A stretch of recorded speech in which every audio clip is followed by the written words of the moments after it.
Welcome to V999 news. ఇంకో 3 ఏళ్లలో చంద్రబాబు ప్రభుత్వం పోతుందని, మళ్లీ వచ్చేది వైసీపీ ప్రభుత్వమే అని మాజీ సీఎం వైఎస్ జగన్ అన్నారు. రాష్ట్రంలో భయానక పరిస్థితులు నెలకొన్నాయని, రాజ్యాంగం మనుగడ ప్రశ్నార్థకంగా మారిందన్నారు. బుధవారం ప్రెస్ మీట్ లో జగన్ మాట్లాడారు. ప్రజలకు తెలియాల్సిన అవసరం ఉన్న నేపథ్యంలో ఇటీవల జరిగిన కొన్ని పరిణామాల మీద, దారుణమైన కొన్ని పరిణామాల మీద ఈ ప్రెస్ మీట్ ఈరోజు పెట్టడం జరుగుతూ ఉంది.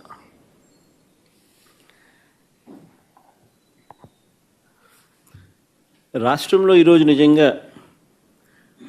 చంద్రబాబు నాయుడు గారి కుట్రల నేపథ్యంలో రెడ్ బుక్ రాజ్యాంగం తాను ఇంప్లిమెంట్ చేస్తూ ఉన్న వైఖరి, పొలిటికల్ గవర్నెన్స్ అన్నది రాష్ట్రంలో చంద్రబాబు నాయుడు గారు టేక్ ఓవర్ చేసుకుని నడిపిస్తూ ఉన్న తీరును, వీటి నేపథ్యంలో రాష్ట్రంలో ఒక భయానక పరిస్థితి ఈరోజు వాతావరణము రాష్ట్రంలో నెలకొని ఉంది. ఈ రాష్ట్రంలో ఈరోజు ప్రజాస్వామ్యం కానీ, చట్టం కానీ, రాజ్యాంగ మునగడ కానీ, ఇవన్నీ కూడా ప్రశ్నార్థకంగా మారిన పరిస్థితులు ఈరోజు రాష్ట్రంలో కనిపిస్తూ ఉన్నాయి. రాష్ట్రంలో ఈరోజు ఉన్నది ఒకే ఒక ప్రతిపక్ష పార్టీ.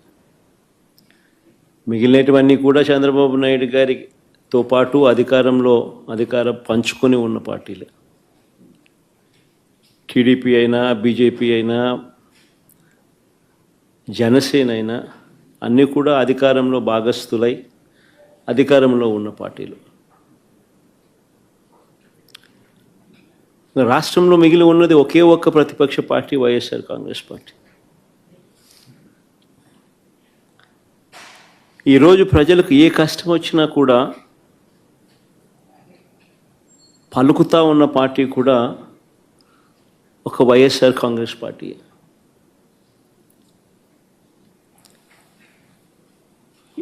ఎవరికి ఏ కష్టం వచ్చినా, రైతుకు ఏ కష్టం వచ్చినా, అక్క చెల్లెమ్మలకు ఏ కష్టం వచ్చినా, నిరుద్యోగులకు ఏ కష్టం వచ్చినా, విద్యార్థులకు ఏ కష్టం వచ్చినా, చివరికి ఉద్యోగులకు ఏ కష్టం వచ్చినా కూడా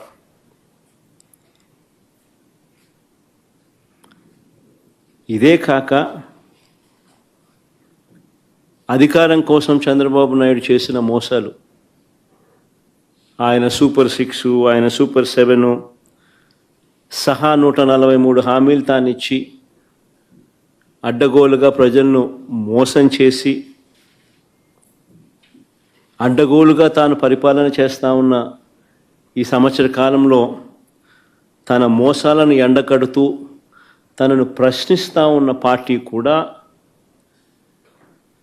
ఒకే ఒక్క వైఎస్ఆర్ కాంగ్రెస్ పార్టీ మాత్రమే.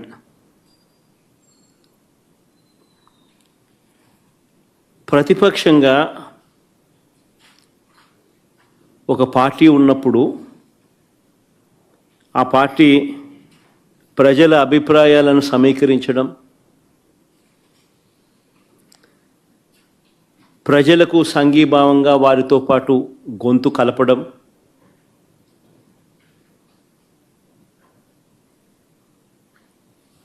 ప్రజలకు తోడుగా నిలబడడం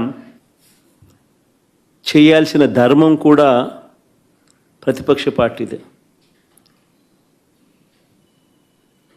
వైఎస్ఆర్ కాంగ్రెస్ పార్టీ ఒక్కటే ఇవన్నీ విషయాలలో కూడా ప్రజలకు ఈ సంవత్సర కాలంలో అన్ని రకాలుగా తోడుగా నిలబడింది.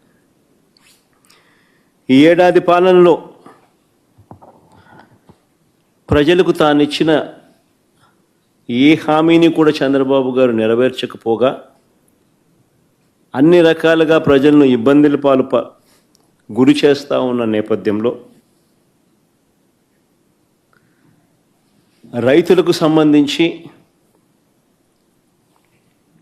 డిసెంబర్ 13వ తారీఖున డిసెంబర్ 13, 2024న రైతు సమస్యలకు సంబంధించిన తాను ఎగరగొట్టిన రైతు భరోసా సొమ్మును డిమాండ్ చేస్తూ, రైతన్నలకు గిట్టుబాటు ధర రాని పరిస్థితిని రైతన్న తరపున లేవనెత్తుతూ, ఉచిత పంటల బీమాను తాను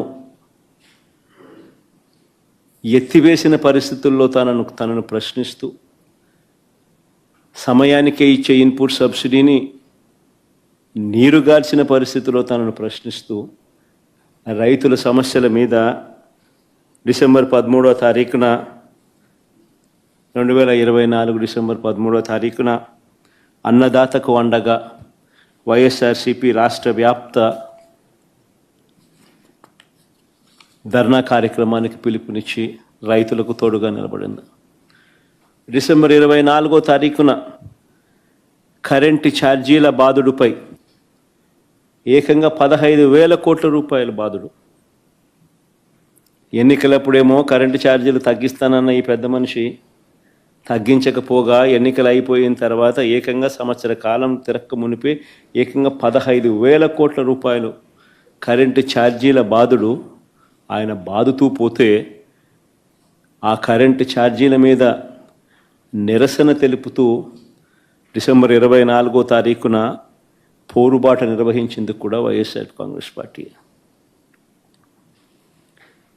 పిల్లల చదువులతో చంద్రబాబు నాయుడు చెలగాటమాడుతూ, పిల్లలకి ఇవ్వాల్సిన విద్యా దీవెన, వసతి దీవెన బకాయిలు ఇవ్వకోకుండా చివరికి ఆ పిల్లలు చదువులు ఆపేసి పనులకు పోతా ఉన్న పరిస్థితుల మధ్య ఆ పిల్లలకు తోడుగా నిలబడుతూ మార్చి 12న యువత పోరు పేరుతో ఆ పిల్లలకు తోడుగా ఉంటూ, ఈ హామీయే కాకుండా నిరుద్యోగ భృతి సంగతి ఏమిటి, సంవత్సరం గడిచిపోయింది, ఇస్తానన్నావు కదా 36,000 ప్రతి సంవత్సరం, దాని గతి ఏమిటి అని చెప్పి కూడా గట్టిగా నినదిస్తూ యువతకు తోడుగా ఉండి మార్చి 12వ తారీఖున యువత పోరు నిర్వహించాం. జూన్ 4వ తారీఖున రాష్ట్ర వ్యాప్తంగా చంద్రబాబుకు చేసిన మోసాలను నిలదీస్తూ వెన్నుపోటు దినం కార్యక్రమం ద్వారా ప్రతి అసెంబ్లీ నియోజకవర్గంలో కూడా వేలాది మంది బాధిత ప్రజలతో